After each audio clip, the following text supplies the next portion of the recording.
Good afternoon and hello everybody. Welcome to our panel. Before we begin, I'd like to ask you one question, a pretty down-to-earth question. When was the last time that you actually discussed the added value of your journalism with your colleagues in your newsroom? So all of you who've done so last week, please raise your hands. That's good. Who did discuss the added value of journalism during the past 2 months among their colleagues? And now, all of you, please raise your hands who didn't discuss it at all because you're so busy following and producing the news.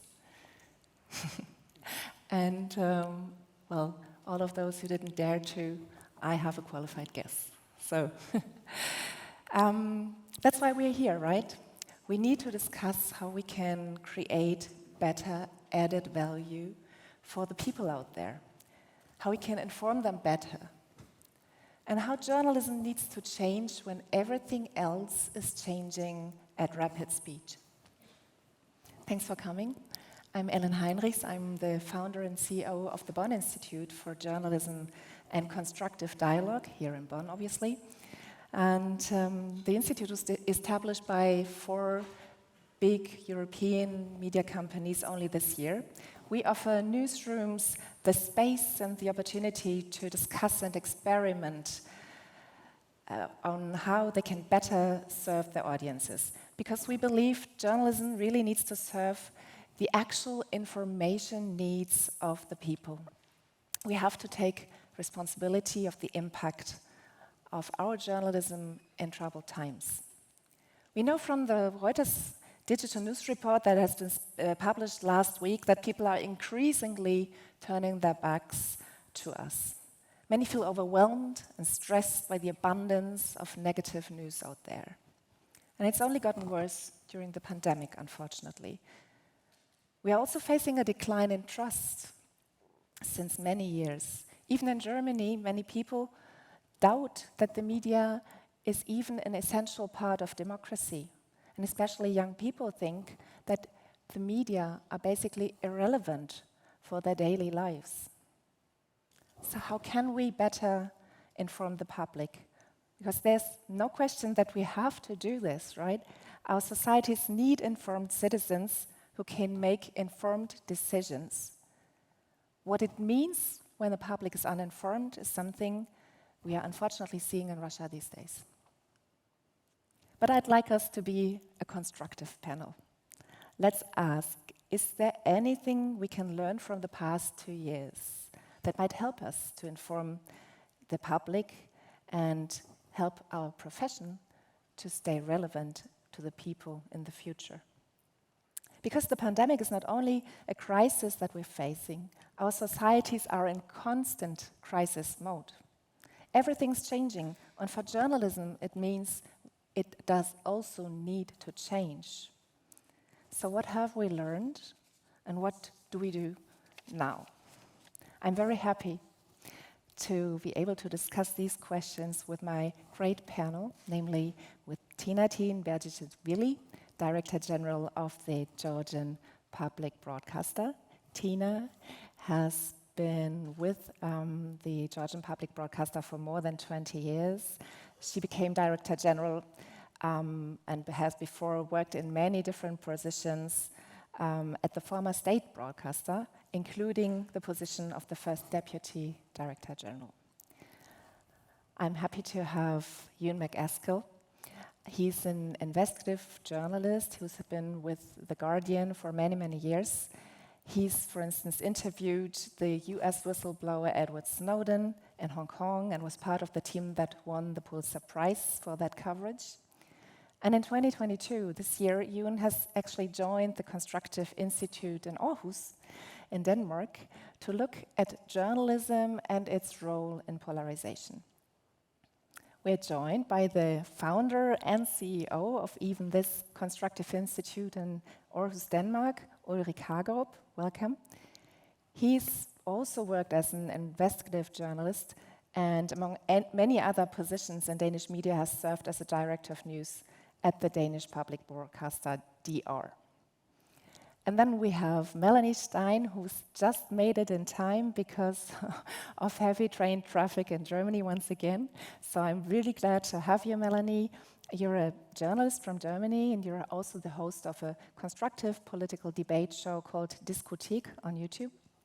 And you're not only a journalist, but also a psychologist, which I find very interesting, and it's pretty rare in journalism. You're also the founder and head of the non-profit organization Wir sind der Osten, We Are the East, and a board member of the Bonn Institute. So thank you all for being here. Tina, I'd like to start with you. Georgia is located right at the crossroads between Europe and Asia. And even before the war against Ukraine, this former Soviet republic was considered highly societal divided and polarized. So what was the situation during the pandemic and how is it now? Okay, thank you. It's my privilege to speak today with our distinguished colleagues. So I will try to speak about Georgia through the constructive news. Actually, yes, in my country there is a high polarization, as in globally everywhere. It's not new. But this polarization is not only within the political elite, for instance, or society, but within the media and media industry itself. Through the pandemic, it's a different story, but what I'm listening here also all these 2 days and all we are discussing it is the same everywhere with the fake news, with the vaccination, whatever. But with the constructive news, for us, it was the journey, how we start. I mean, it was the easy and the difficult on the same time. Easy because we don't have any other solution, let's say so. And why I will explain. We have main 3 questions. The first was, do we like what is going on in our country in media industry? And the answer was no. The second question was, are we better to shape the population and better? And the answer still was no. And the third was how to start and how to make it better. And then we were inspired by Ulrik Haagerup's book of constructive news. We jumped to it. We translated it in Georgia and distributed to our journalists.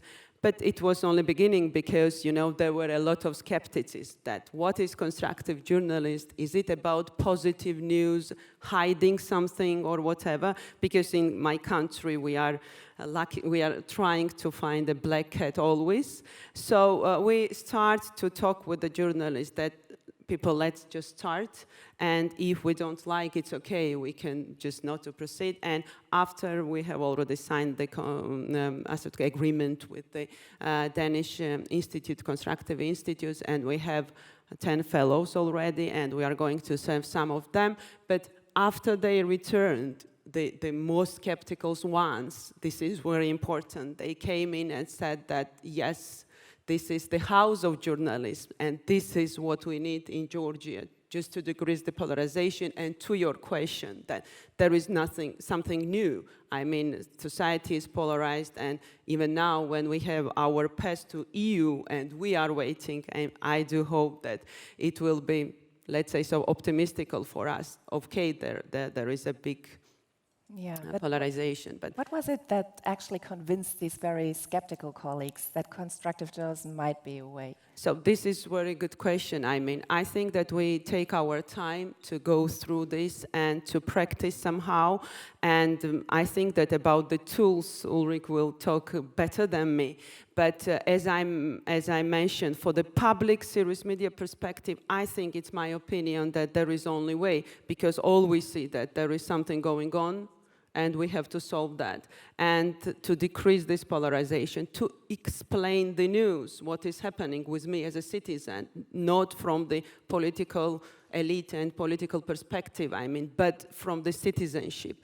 Because we saw a couple years ago that the citizen journalism could be the solution, but we see that it only increased the fake news. So still with the journalists and the media, we need it. And it's a good opportunity for us to use that in a right way. So what's the right way? Maybe we can get even more hands-on, and if you could think of an example how constructive journalism does actually work in Georgia. Actually, yes, and I love examples, and I have a lot of them, and we are discussing very often with our journalists that how you are now trying to, for instance, give us solution. I mean, it's a long way because it's not for a breaking news. You have time to create something, I mean, and to find some solution, because you can't be the person who can just give you the exact solution, but at least you have opportunity just to see these things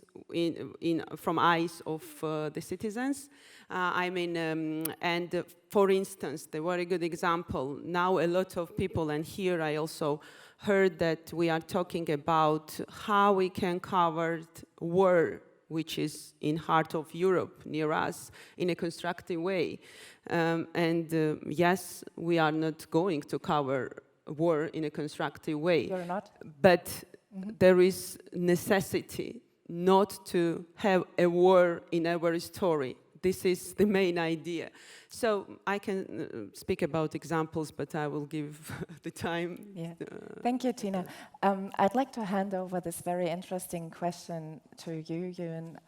You've, as a citizen of the United Kingdom, got a lot of personal experience with polarization, as you've also covered the Brexit debate. So how did you come to think about something's going wrong? And how did you end up at the Constructive Institute, after all?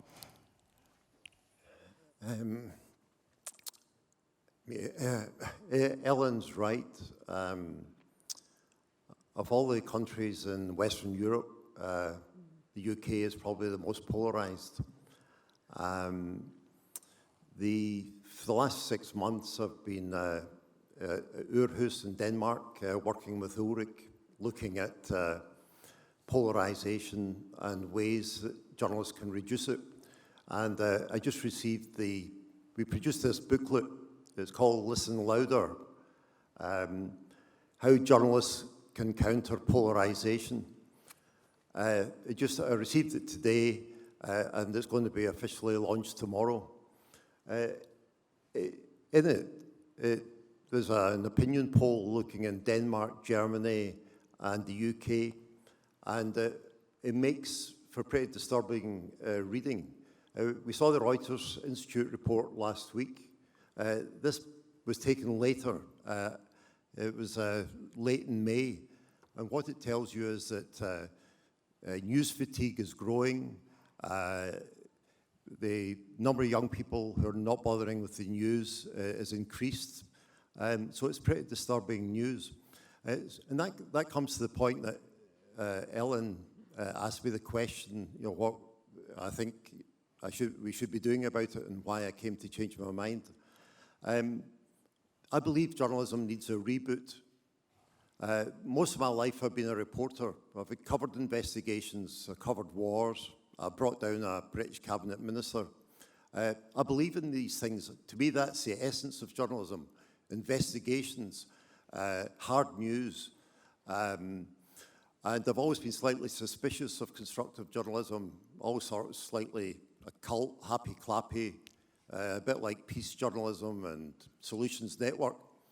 But then when I started to think there's something wrong with journalism, most of it, as I said, I think is fantastic. But it's the last sort of maybe 10, 20% that we get wrong. I think it's dishonest and lazy. We contribute towards polarization.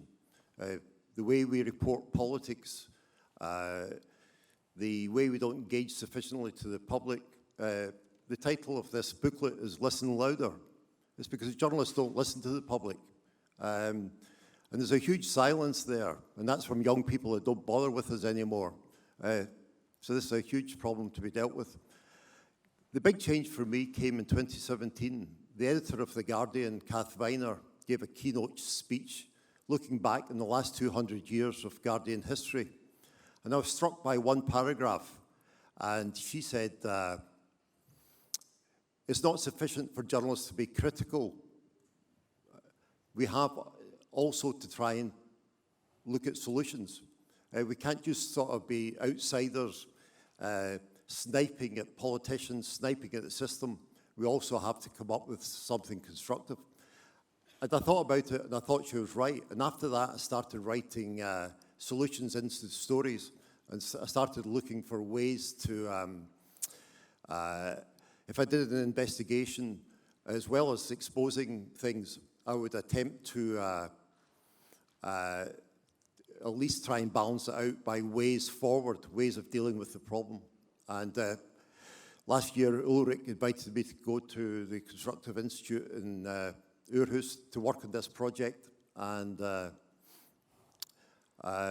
we share some differences. I still don't like the word constructive journalism. Why do you struggle with it?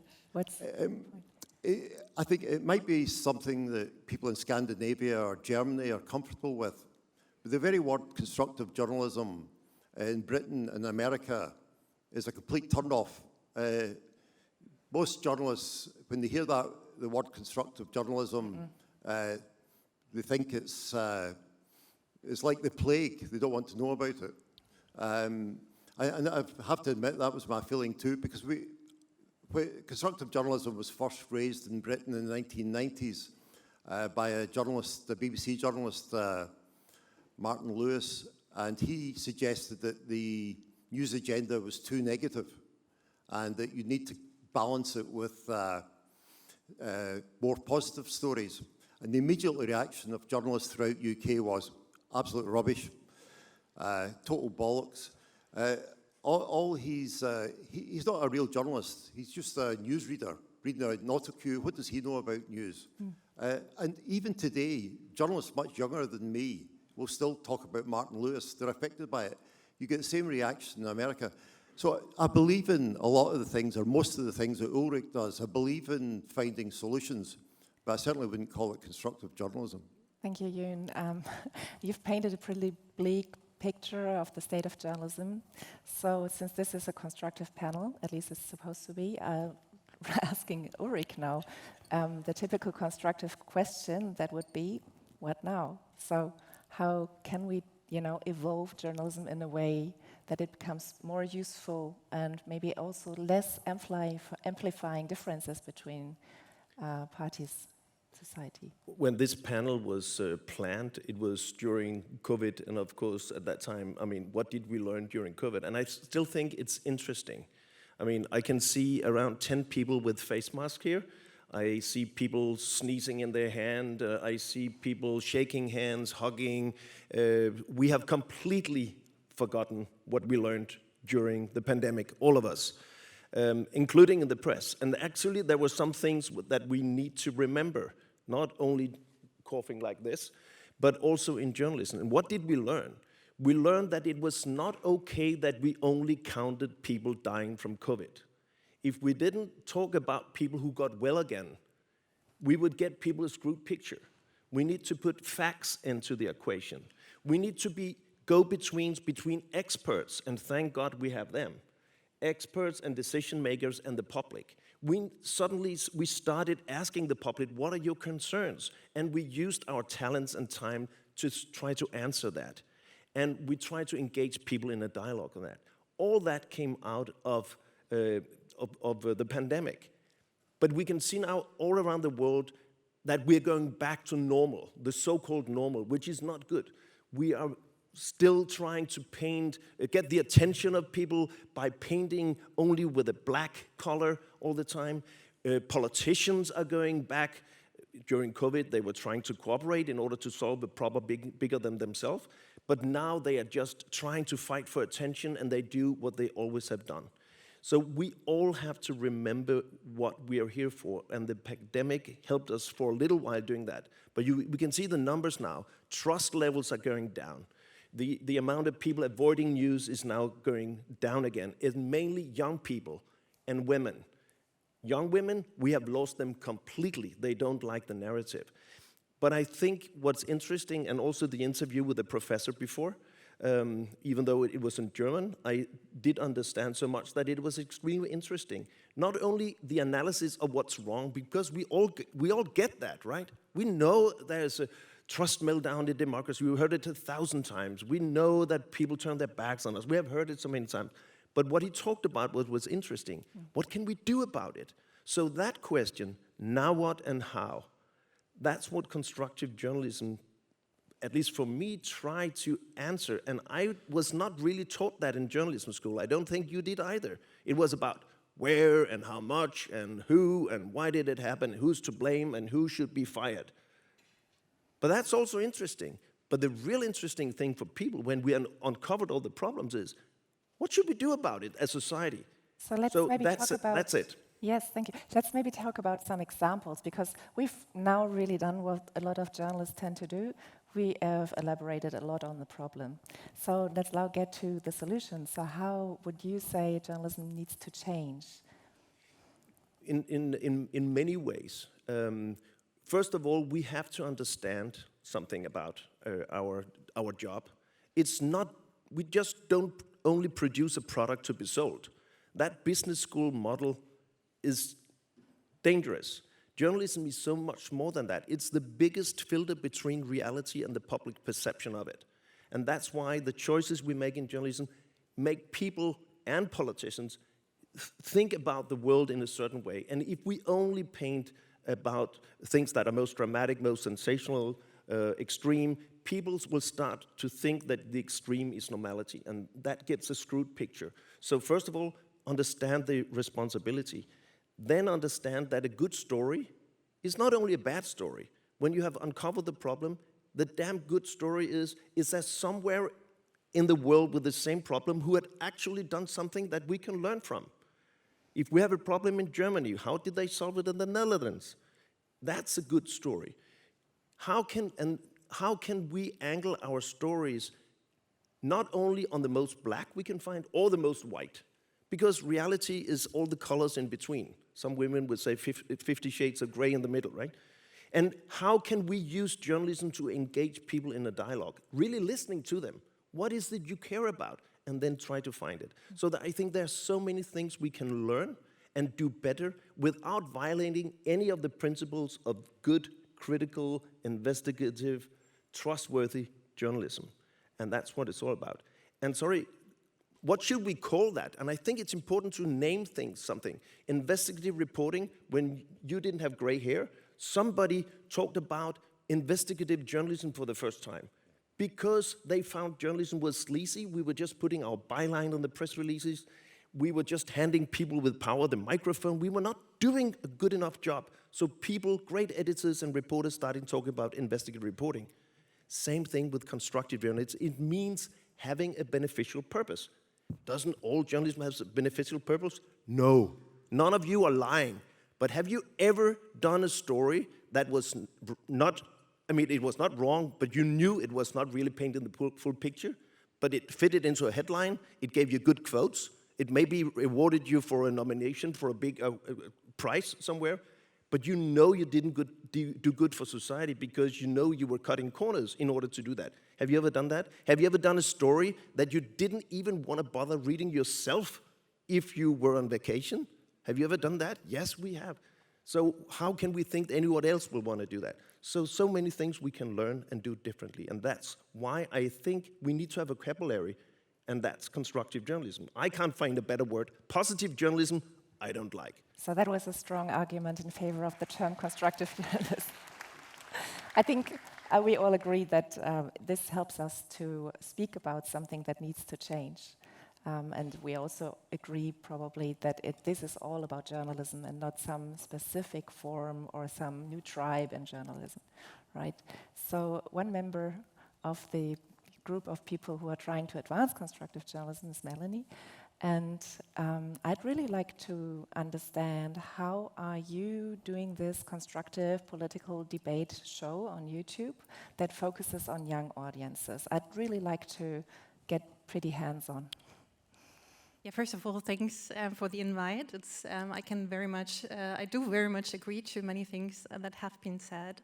I think, first of all, we have to understand as journalists, I think one of the most important things is that we are all biased.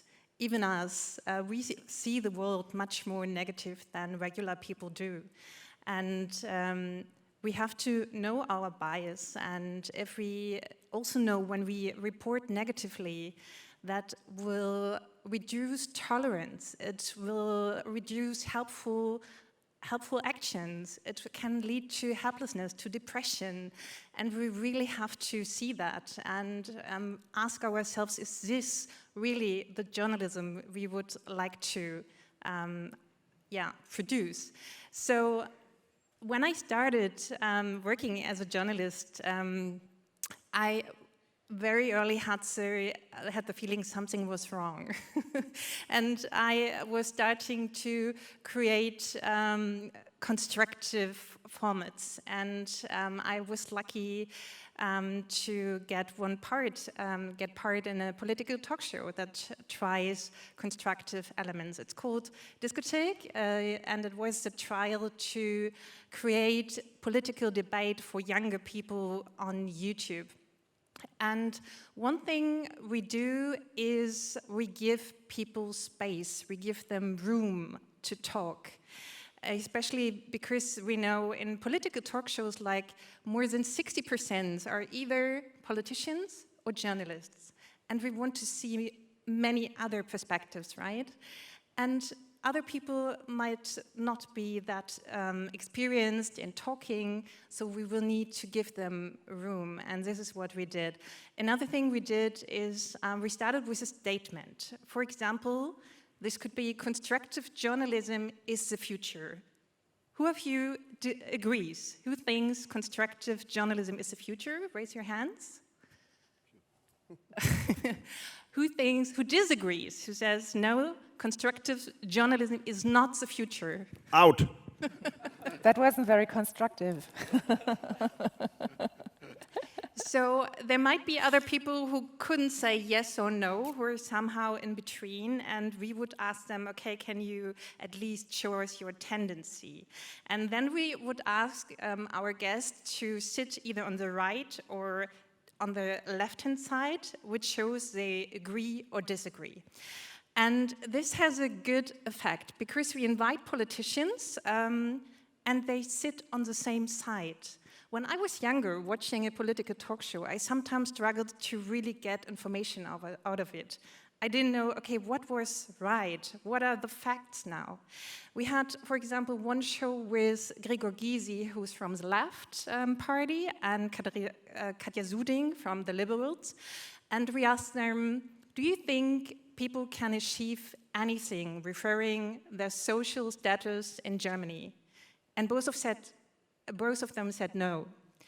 And you might have expected someone from the Liberals saying yes, but when you see it, that they both agree, then you can really start a conversation from a different point. And this is one of the many things we do. We also do, because fact-checking was mentioned, we were one of the first shows that, because we don't do it live, well, in the beginning we didn't, we did fact-checking, and so when you watch the show, you will immediately see, okay, now this is wrong, or we will give further information on certain statements. So you're really trying to find common ground in discussions, right? Yes, yes. So, and not trying to amplify differences. That's usually the case in political talk shows, right? So Ewen, I know you've tried to find a lot of good examples, best practices on political talk shows. So were they successful at all, or were they maybe also a little bit boring? In this book, which I recommend anyone who can get a hold of a copy from tomorrow, I'm a journalist, and the other people in the team, they came from all around the world, from Japan and Norway and Denmark and other places. We decided early on that we're journalists, not social scientists. So instead of investigating the causes of polarization, we decided we'd look at good practice elsewhere in the world, places where they're trying to deal with polarization. And so we present these sort of forward as examples of good practice, and also various tools that journalists can employ, again, to reduce polarization. To answer your question, Ellen, we're not saying this is the magic dust that solves all journalism's problems. You know, we're just saying these are things that have been tried out elsewhere in the world that it's worth having a look at. So two of my colleagues on the team are broadcast journalists involved in the same kind of discussions and debate formats as you, and they come up with all kinds of intriguing ideas. Instead of starting, most debates in Britain or America, the presenters want to encourage conflict because they think conflict is more theatrical, it's more exciting to watch. One of my colleagues from Norwegian TV, as an alternative to this, suggested a program called Einig, where you try and have solutions. It was an experiment, but after a year, even she acknowledged it was boring. So maybe the answer is something in between. There was one novelty idea, which was you gave politicians an hour to come up with a solution, and every 10 minutes the walls would close in. So after the hour was up, the two would be squashed together unless they could come up with a solution. So it was called solved or squeezed, and they weren't squeezed to death, but if they hadn't found a solution, they would have to take some sort of punishment, like maybe do community work. So the book is full of little ideas like that that are innovative. I mean, there's lots of other things there too. Some we've mentioned, need for change political language, be less confrontational. As Ulrik said, don't go to extremes, find the place in the middle. Engage the public more, which we certainly don't do enough of. You change the formats. Maybe a debate is in this, people sitting around together rather than facing off. Journalists need to be more transparent about how they report and what they do. Increase diversity. One of the biggest problems in newsrooms is the lack of diversity. Too many journalists are from the capital, higher education, so you end up with a sort of consensus, a sort of group think, and that's why we miss Brexit, that's why you end up with Trump, and so. Yeah, thank you, Ewan. So Ulrik, could you maybe come up with more examples showing how a change in the incentive structure in political debates does lead to a more constructive and yet entertaining format? Yeah, and the incentive structures in a traditional debate on TV all over the world, basically, is the same thing. The most loud and the most rude will get the microphone, airtime. So that's why they've been trained by former journalists. Now they've been called communication experts or even spin doctors, whatever. They train them to do stuff, the politicians, in order to put them in the media. We now hear members of parliament in Denmark behind closed doors telling us that they spend 70% of their time on media, updating their social media profile, trying to write something that somebody will pick, do press releases or statements about how stupid the other parties are in order to get airtime and get in the news, which is not the reason why we elect politicians, right? But they just try to they play the game, right? So let me talk about the thing that Ewan touched upon, the solved and squeezed. It was a regional TV station that we've been working with at the island of Funen, and they came to us and said, we have a local election coming up. We have done a survey, and our viewers hate politicians yelling. They don't want to watch it anymore, which is a shame because that's all we know how to do. That's what we've done always. So can we change this? And we did exactly that. It was not an hour. It's imagine 4 politicians for 4 different parties in a city going into a studio with no anchor, closed door, the screen comes on, the anchor will say on tape, "Thank you for coming, this is an experiment. You now have 20 minutes, not an hour, 20 minutes to find a solution to the problem that people really care for here in this city, which you haven't been able to solve for 4 years. Now you have 20 minutes, and now the clock starts ticking down. And then the wall starts approaching them every 5 minutes. It goes like, and what happened was, in 8 out of 10 programs, they found a solution in 20 minutes that they haven't done for 4 years. And they came out completely astonished, realizing, what happened here?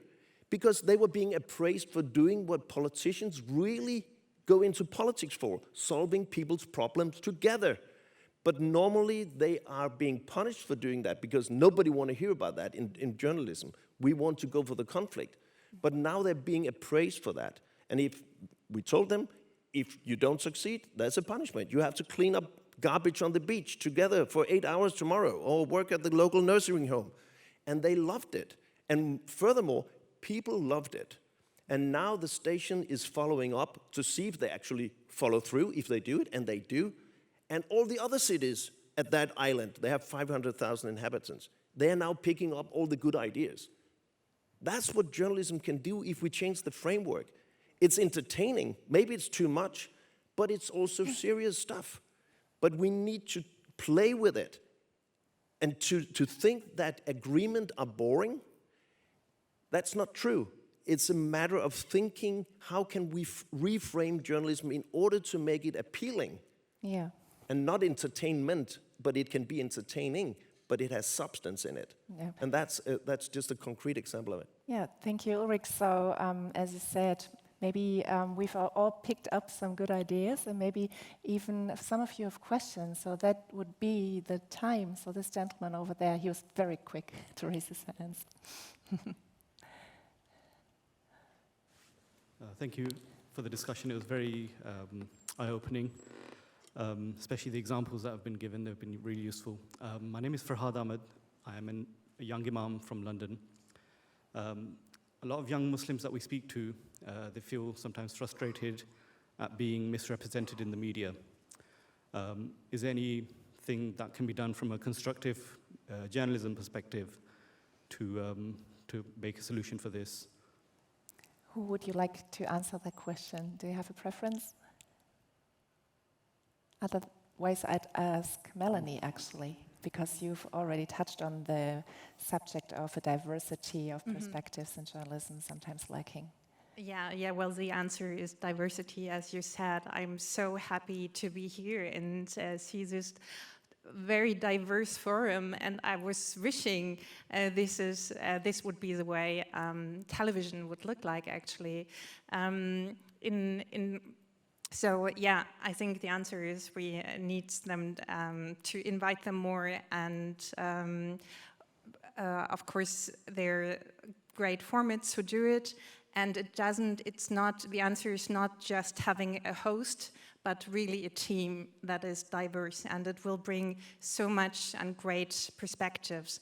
In Germany, we had the problem that, for example, East Germans are still very much underrepresented, and so we had the situation that when you were talking about East Germans, it was only about being Nazis, and the majority that is constructive and is doing great stuff, they were not shown. And this is one reason why I and many others started the initiative We Are the East, and we actually started showing the other perspectives, and that really had an impact, I would say, on other formats, and that's really important. And that's a good thing, actually, about social media. Smaller groups, it has disadvantages, but also has the advantages that smaller groups can have a voice. Did you want to add on that briefly? Because Yeah, I'd like to it's take just another question. A good story is something out of the ordinary in the mindset of people if they think something. So if the mindset is, if an interest group or minority in society, oh, it's only about crime, it's only about that. If somebody suddenly say, we have a solution, we have found something, we're doing something interesting, something new, we're solving a problem, we're doing something different than tradition, then it's interesting. And that's what we have to learn in our profession. That's also a good story. Not only the exception to the rule, the guy throwing a stone, because that's what we cover and we stereotype many minority groups. But if they come up and you shout out, we have actually done something that solves something, we are doing something new here, then we should be better at understanding that. Yeah, Tina. And I just quick add, because diversity is really important, but it's niche. And constructive news is about diversity. I mean, to bring different ideas together and not to focus on the mainstream. And what we are talking and discussing all these days, that this is mainstream media, how we work, I mean, and do we focus on the real things, real issues, and real problems or challenges or whatever? I mean, I think that the constructive news about diversity as well. Okay. Well, so many. I don't know.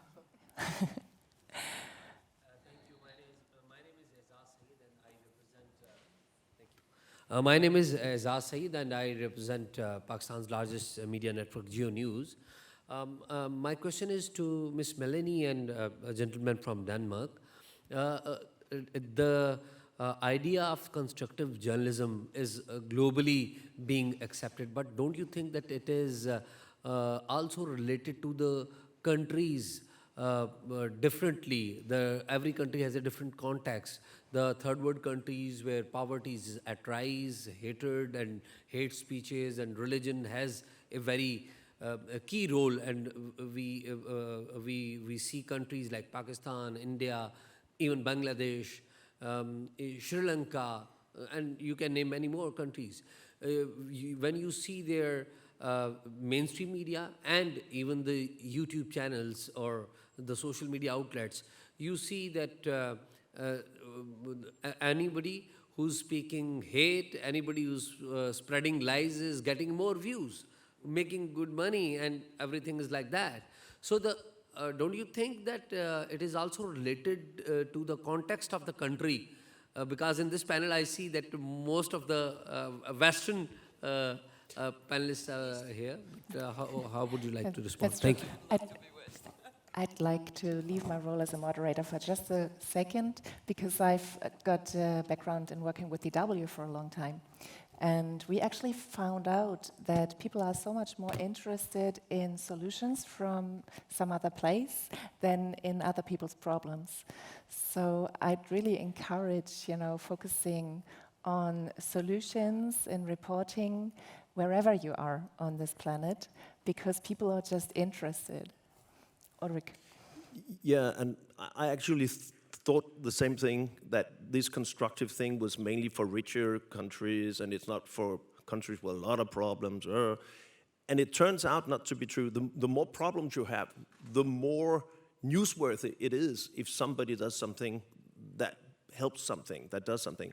We just spent time with our fellows in Nairobi, Eastern Africa, in Kenya. And to see how the traditional journalism, very sophisticated in Kenya, but they basically try to copy what we're doing, which is not really good. Try to get the attention for people about talking about everything that's bad. But when they realize that's another way of doing journalism, they're really, really interested, and they see that it can really do something good in that country. And I think it can do it. Every country is different, and the press has different roles, and it has different frameworks around the country. But the idea that we have a responsibility, that we should focus on problems and how they can be solved, that kind of thinking is not related to any specific countries. But what I'm afraid of more than anything is that dictators, they like the idea of constructive journalism, right? Because do more constructive stories about me. Don't criticize. So I've been invited to China. I don't want to go to China and help them say we should only talk about solutions and not problems, because that's the way they see that. So, but in democracies, all over the world, I think it has a place, definitely. Thank you, Ulrik. So I think we can agree that journalism is not to be mistaken when it takes critical thinking, as a focus on negative, but it's also not sugarcoating, right? So unfortunately, time's up. I know there were many more questions in the room, so please don't hesitate to approach us, all of us. We're still around. I thank you very much for your interest, and I hope you'll have a wonderful last day of the conference. Oh.